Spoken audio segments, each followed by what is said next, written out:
Hello, my name is Helen and I am a story signer. Today I'll be sharing with you this book and it's called The Scarecrows Wedding. It's written by Julia Donaldson and illustrated by Axel Scheffler. Let's go.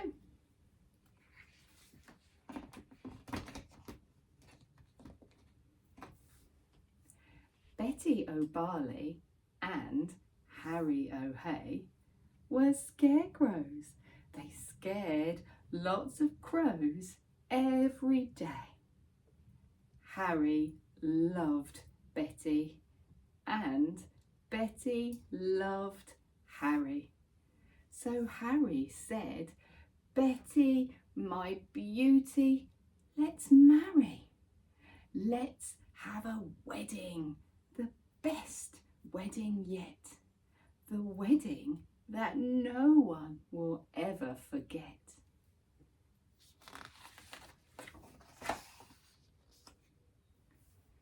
Betty agreed, so they hugged and they kissed. Then Betty said, "Harry dear, let's make a list." "Just as you say," answered Harry O'Hay. So they wrote down the things they would need on the day. A dress of white feathers, a necklace of shells, lots of pink flowers, 2 rings and some bells. Then Harry gave Betty O'Barley his arm and the scarecrows set off on their hunt round the farm.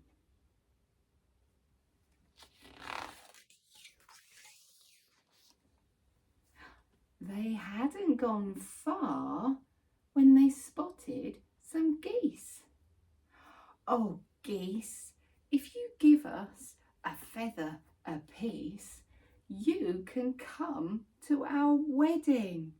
The best wedding yet. The wedding that no one will ever forget."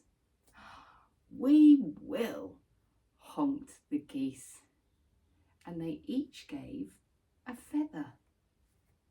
A spider friend offered to sew them together. "Hooray!" cried the scarecrows, and they hugged and they kissed. Then they hurried back home and crossed dress off their list. Then Harry gave Betty O'Barley his arm and they set off once more on their hunt round the farm.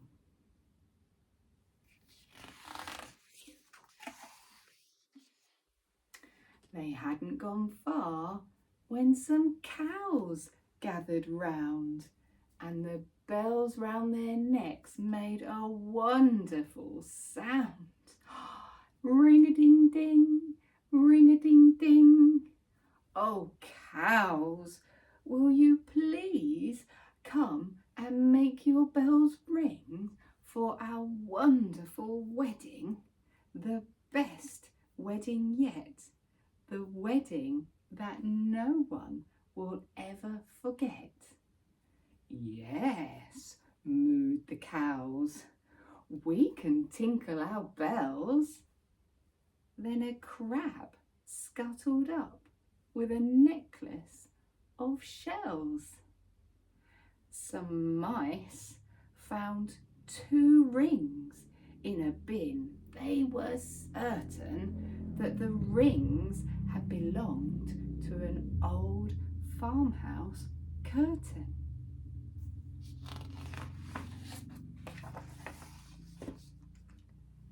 "Hooray!" cried the scarecrows. They hugged and they kissed. "Pink flowers are the only things left on our list. Then Harry said, Betty, dear, I can find those. Why don't I pick some while you have a doze? Pink flowers, said a big stripy bee. I can find you a field of pink flowers. Follow me. So the bee led the way, and they travelled for hours till they came to a field full of pretty pink flowers. Harry stood thinking, I won't pick them yet. I'll need to find water to keep their stalks wet.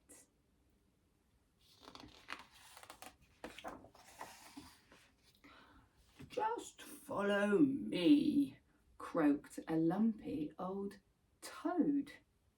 There's a lovely wet pool at the top of this road. So they climbed up the road. Oh, it was terribly steep.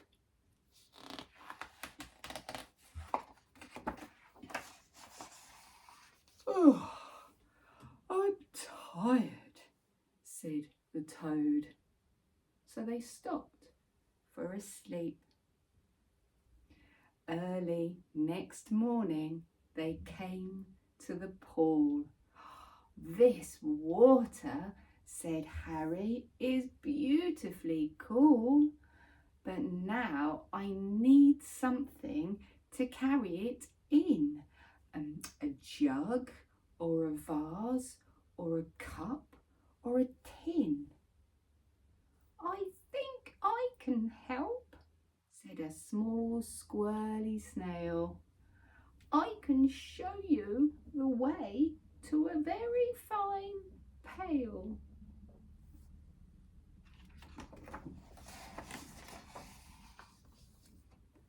So the snail and the scarecrow set off on their way. But the snail was so slow, it took more than a day.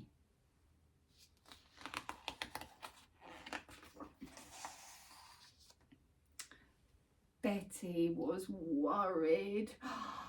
What's happened to Harry?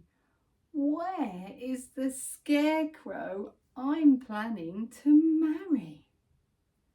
The farmer came by with a frown on his face, and he made a new scarecrow to take Harry's place.